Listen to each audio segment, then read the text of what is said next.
Hello there, ladies and gentlemen, I am the CHALL and welcome to another DRFC Daily Report, bringing you the latest news and headlines around Doncaster Rovers Football Club.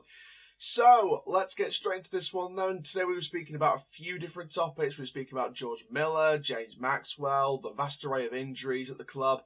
We're also going to speak about what could be coming up in our January transfer video on the 1st of the month.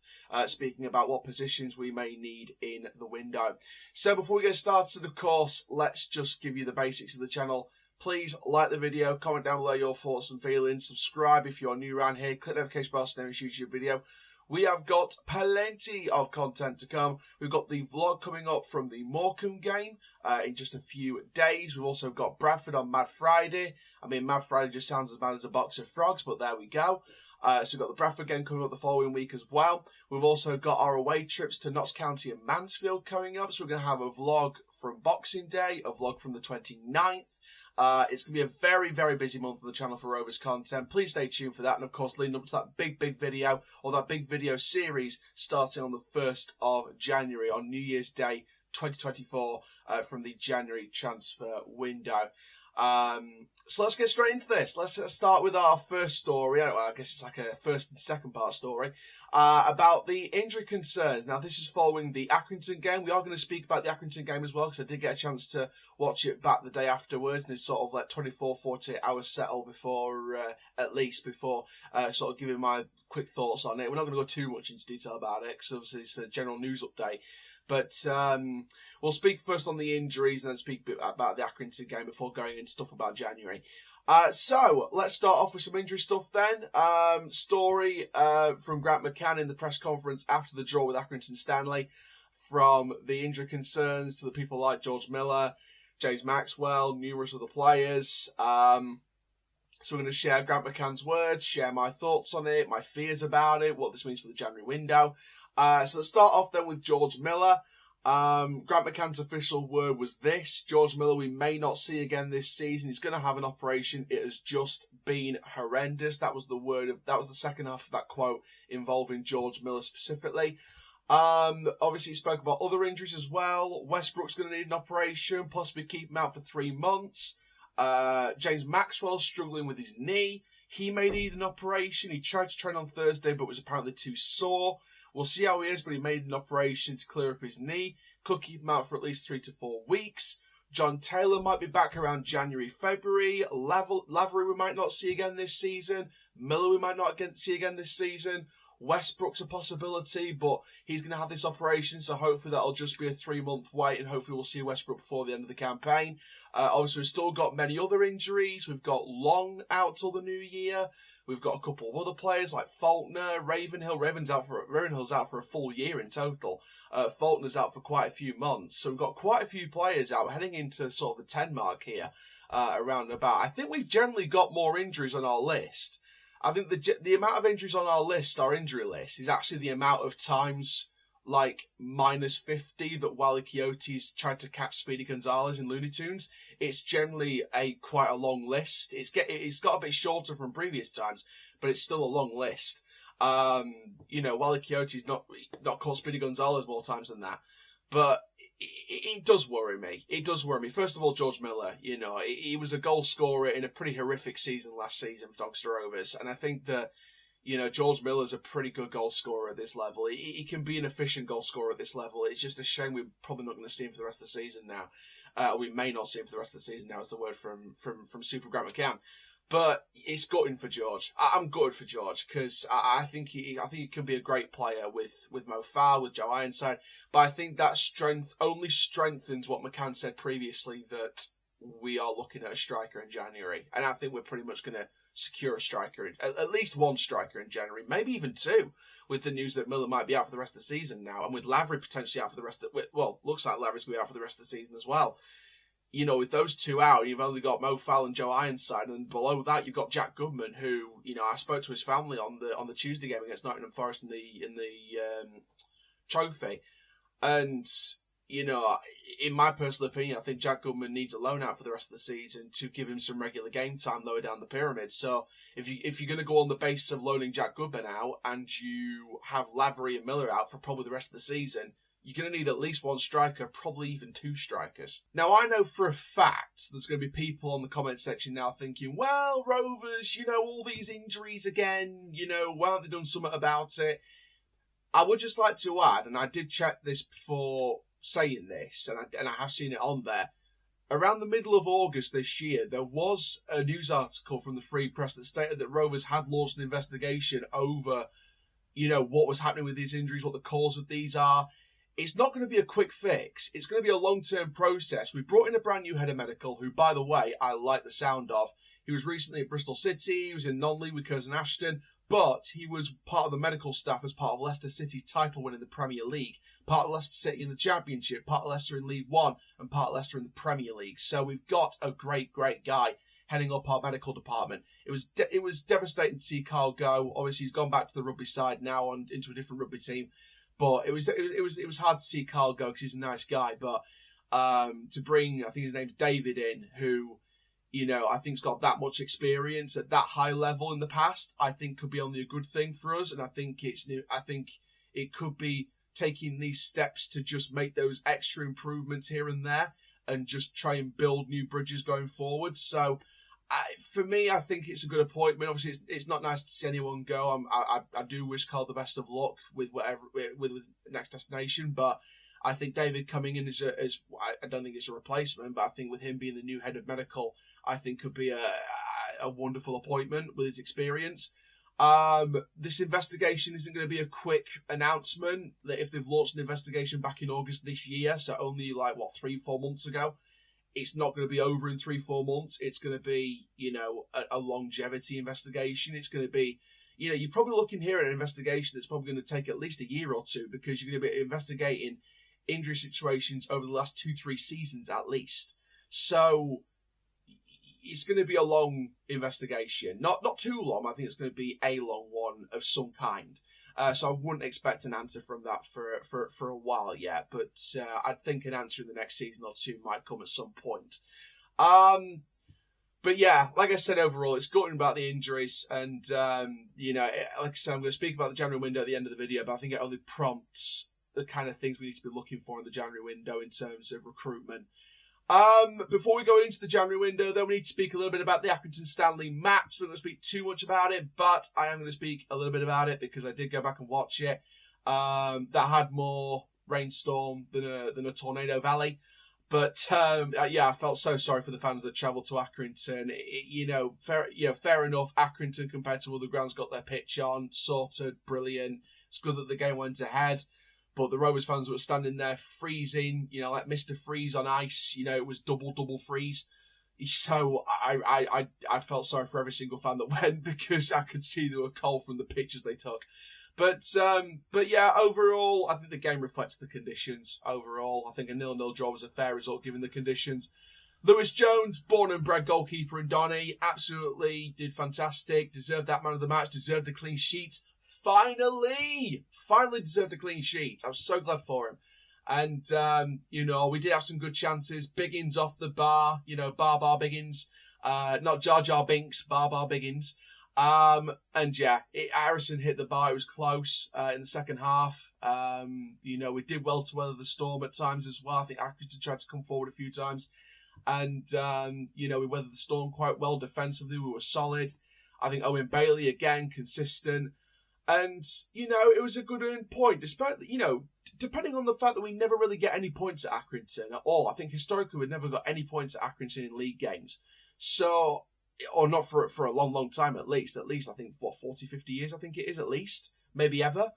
And the fact that we got a point at a bogey team that we never get points off at their ground, I think is a sign of progress. Because the way you make progress as a football club on the pitch, you get points at sides that you never really get points off before, or in a good long period of time. And you have a couple of statement victories in there. 4-1 against Sutton was a statement victory. There was a couple of others that I'm trying to remember now that were in terms of performances, maybe not in terms of scoreline. It might have only just been a 1-2-0, but in terms of performances against a team of some kind, could have been seen as a statement. And to get a point against an Accrington team who we never get a point at away from home is definitely a statement in terms of making progress. So I'll take the point. I'll take the point with the conditions that we had to work with and Accrington had to work with, and we move on to the next one, which of course is coming up this weekend against Morecambe back home. So I'm looking forward to vlogging that one. Right then, let's go into January and let's discuss what we might need in the upcoming window, which opens in just a couple of weeks' time. Of course, there might be a few positions here. So we speak about January. For me, I feel like there's a few positions we need to be looking at here. Not too much. I'm not going to, suddenly say, oh, we've got an injured player, let's replace him. Oh, we've got a suspended player, let's replace him on a one-game deal. I'm not that, stupid. But there is at least 3 or 4 positions we need to be looking at in January, especially with the injury list we've got at the moment and the potential long-term injury list as well. So I've written down, whatever the grammar's like these days, a few positions and why I've chosen that position. So I've got 3 or 4 positions on here and why I've chosen that position. So first of all, centre-back. Now, the reason why I've gone for a centre-back is you look at the injury list right now, Long, Faulkner, Wood, Wood's back on the injury list apparently. Senior's just coming back as well, who can play as a left centre-back as well as left-back, and he can play as left wing-back.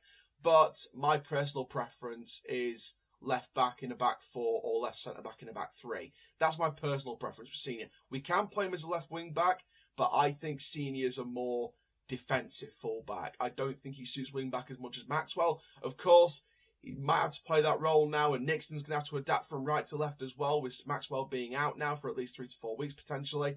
So, and the reason why I didn't put left wing back on there is because, like I said, Nixon can play on the left as well. Senior can play in that role as well. Obviously, Sterry's back on the right, so you can put Nixon in that left wing back role if we need to. And you've got the potential there. So, that's why I don't think left wing back's a priority in this window. I think with Maxwell potentially back in 3-4 weeks, depending on the operation situation, then I think we'll be all right with that position for now. But yeah, I think a centre back, especially with Senior, probably going to have to slot in that left wing back role for a while, and as well as Nixon. And then you have Wood on the injury list again. You've got Faulkner and Long still on the injury list for a long while. So I think one centre back's probably needed.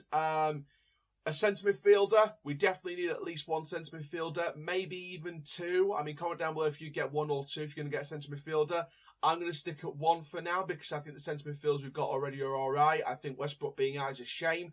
But you've got Close, you've got Biggins, who I think are solid at this level. I think the majority of the midfield transfers this window is in the attacking midfield role. You've got Molyneux, who can play on that right-hand side, who is adaptable into an attacking midfield position. You've got Carl Hurst. When Satona comes back for his loan, he's adaptable as an attacking midfielder rather than a wing-back. I do not want to see Deji as a wing-back because one of his biggest weaknesses as a shoehorned wing-back with Deji is his tracking back sometimes. I don't feel like he has the defensive capabilities as a wing-back. I feel like he's more adaptable as an attacking midfielder and employ his attacking talents and his pace and his directness on a central scale rather than just flank out wide. So that's something to keep an eye on. But attacking midfield as well, we should be looking more generally. I think a centre midfielder, definitely. I think someone either box-to-box or someone who's a right old brute. You know Crash in the Crash Bandicoot games where he's just bing-bang wallop all over the place. You need that brute and you need that guy in the centre of the park who's going to do the physicality, the dirty work, but you also may need that energetic playmaker who can link up the play very, very well, either from deep positions or advanced positions, or could do both of them and do the box-to-box duties if need be. Kind of like what Biggins likes to do. So I think either would be all right. In terms of attacking midfielders, we need to be looking for that advanced playmaker or that attacking midfielder, someone who can link between the midfielders, the strikers and the wingers out wide, someone who can provide that missing cog in the chain, otherwise we'll be off the chain, as Bobby Roode's theme song would say in TNA. But I'm glad that TNA's back, by the way. But in all seriousness, we need someone who's going to link the play between the strikers, the midfielders, and the wingers out wide as well, or the wing backs if we're going to go with the 3 at the back system when we need to. And then, of course, we need at least 1, maybe 2 strikers as well, with Lavery out probably for the rest of the season, with Miller potentially out now for the rest of the season. We've only got Mojo. And don't get me wrong, I love Mojo, #Mojo all the way, but we do need that extra striker or 2 who's going to provide that competition. And if they need a rest, We need someone who's going to fill in that role and absolutely kill it. Kill it like the Killers, Mr. Brightside. We need Mr. Brightside on the pitch. But we need someone who's going to do the attacking duties to an efficient level that's going to get us rising up that table. Maybe not playoff spots. I'd love us to get playoffs, don't get me wrong. But I don't think that's the target this year. I think this year is about building and progressing from where we were last season and how bad we were last year to get us into a position where we are sustainable, but also in a position to push on next season or the season after and go up back to League One. I don't think it can be done this year. In my personal opinion, realistically, optimistically, I'd love it to be done. But when I look at some of the teams in the league this year, I really don't think it'll be done this year. When you look at Stockport, when you look at Barrow, you look at Wrexham with the money they've spent, when you look at Crewe, when you look at some other teams in the playoff spots right now, there's quite a few teams, at least 7-8 teams in there that have a chance of going up this year, and we are not one of them. In my realistic opinion, we can go for it. Don't even dare, stop us from attempting to dream. But if you'd have told me at the start of the season, I know I predicted us in a playoff position, but realistically, if you'd have told me at the start of the season, you would get a top 12 finish in League 2 or a top 10 finish, top 10, top 12, whatever. You go as far as you can in the Bristol Street Motors, which used to be known as the Johnson's Pate Trophy, which, might I add, we won in 2007 in Cardiff against Bristol Rovers. If anyone remembers that one, comment down below, because I bloody well do. We won that competition, so you go as far as you can in that trophy, you progress an extra round in the two competitions you were knocked out in the first round in last year, and you get a top 10, top 12 finish in League 2 with how tight it is as well. I'd have taken that. Because I know that next season, under this manager and under the same recruitment strategy as the summer and potentially January coming up as well, we're going to progress even further and potentially do make it into those playoff spots. Potentially again, if we slip in at the end of the season this year, but I don't think we will. We could slip in at the end of this year. We could slip in again next year. Go up another place next year. It's one of them. It's about progression and sustainability and stability. It's about getting into a position where we're not going to come straight back down the next year. And I'd rather give us a year or two to progress and get us up to a point where we can sustainably get back into League One for at least a good few years in that division higher up than go straight up and go straight back down again. I would much rather be stable than go up a bit more unprepared compared to the stability option. So I'd rather take it realistically. It's not about dropping standards or anything like that. It's about taking it game by game, taking the season as it comes, and just taking every single day and every single place upwards as progress and as a bonus. So it's one of those seasons where we have to put up with a mid-table finish or a higher mid-table finish just outside them playoff spots and just go from there. If we can slip into the playoffs this year, great, but I don't bank us on winning them if we slip in there at the end of the season. I don't bank us on winning them just because other squads in those playoff spots have been with each other longer and they've had longer to progress, stabilise, revolutionise their squad, build on what they've done on previous years. We need that time. They've had that time, and that's the realistic way of looking at it. So that is what I think of January. Centre-back, centre midfielder or two, centre attacking midfielder or two, and a striker or two. I'd probably stick to one centre midfielder. Centre-back, centre midfielder, one or two attacking midfielders, and one or two strikers. So you're looking at potentially between 5 and 6 signings, maybe. 5 or 6 signings in January, in my personal opinion, with the injury list we've got. So, and then obviously the next task for January would be signing people on newer contracts and helping get people on longer deals. People like Molyneux, people like Bailey, people like get Nixon on a permanent deal, obviously. Fowl, I get why people want Fowl on a permanent, but I think with how good he's been, I just think League One's going to scatter him in the summer, and it's just not going to happen. The best we can hope for with Fowl is to keep him for the season and don't let West Brom recall him in January or anything like that. Because I believe there's a recall clause in there. So just let us keep Fowl for the rest of the season, like originally planned with the season-long loan, and don't activate that recall option. Because as soon as they activate that recall option, we're going to need to find that Fowl-type player. And I do have a Fowl-type player in my list, in my top 5 ready for the January video, which I can't wait to release to you all. But there we go. But there we go, guys. Thank you very, very much for watching this video. We spoke about a lot in here. I think I've spoken quicker than Speedy Gonzalez, but I could give him a run for his money sometimes. But there we go. Obviously, stay tuned for more news updates as we get them. We'll hopefully try and preview the Morecambe game on the Friday. So stay tuned potentially for a preview from that one. We're going to try and get them back up and running for the new year. And yeah, this is going to be a very interesting few months of the season left. Like I said, we're pretty much halfway through the season nearly now, and I think from where we were last year, and I think from where we were the season before that, I think we are doing better. We can see the performance levels from previous years go light years ahead this year, with McCann back in charge, with Cliff Byrne back. And Frank Sinclair said it in an exclusive interview with Football League World back in November, middle of November. As soon as those two came in, they reinvigorated the place. You could tell the atmosphere around the club was down. Obviously the club wants to try and hide it, try and put a positive spin on things, and I get that. They're a football club, they're a business.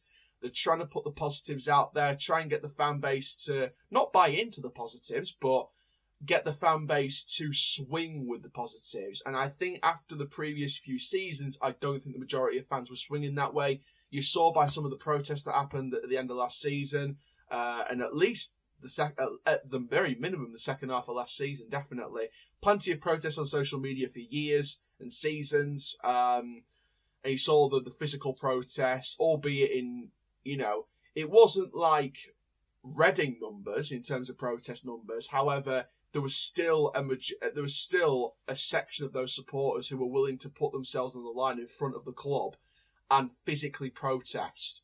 I remember, last 2-3 months of last season, I remember standing with someone from the Free Press, and we were standing watching these guys protest, and I knew a few of them as well. And with the yellow and black flags, the red and white outside one of the entrances of the club, and fair play to them. They made their voices heard. They were in my personal opinion, I still stand by the predicament that they are part of the reason why certain things at the club have changed for the better in terms of infrastructure, matchday experience, football club structure. I know the club wants to make change themselves, but I know the protesting supporters were a piece of how change was implemented at the club over the summer. Obviously, not everything has been changed yet. There's still a few things to improve on in terms of the overall matchday experience for the ongoing fans. However, it won't all be done in one period of a couple of months. It'll be done over a couple of summers or a few summers, and it'll get better each time. They'll learn what the positives are from the changes this year. They'll see what the negatives are and try and implement more positives the next summer, ready for the next season of match day experiences, the next season of ongoing fan experiences, and the next generation of ongoing fans as well. So, there's going to be more changes throughout next season, I'm sure, to make it even better. But the changes that have been made this season, with infrastructure, with matchday experience, with the recruitment, with the performance levels, players playing for the badge and the legacy of the badge, the legendary players that wore that badge previously, people like James Coppinger, people like Harry Gregg, Man United fans will know him, one of the heroes of the Munich air disaster. People like Harry Gregg, rest in peace, people like James Coppinger, and many other people, Alec Jeffrey, rest in peace, people like him. Many people that wore the badge over the years. These are the legacies that these players are playing for. That's what's represented in that entire badge. That's what's represented in any football club badge. And I think the Premier League sometimes seems to forget that, in my opinion. But but we see already this season the performance levels of this group of players have rapidly improved light years ahead of last season and the season before that. And we see the rapid improvement in this squad, especially with more people coming back from injury. Yes, the injury list is around about the decade-long number, around the 10 mark. But for me, I think the performance levels still have massively improved. And I think we're showing a lot more solidarity as a group. We're showing a lot more fun as a group. We're interacting with the fans a lot more. And, it's just become a better place all around compared to previous years. So I love the progress we've made this season. Let's keep that going in the next few seasons, ongoing as well. And January's the kind of second chapter of that, heading into the end of this season. But that is it for this video, guys. Make sure you do like, comment, subscribe. Thank you very, very much. I'm the CHALL, ta-ra for now.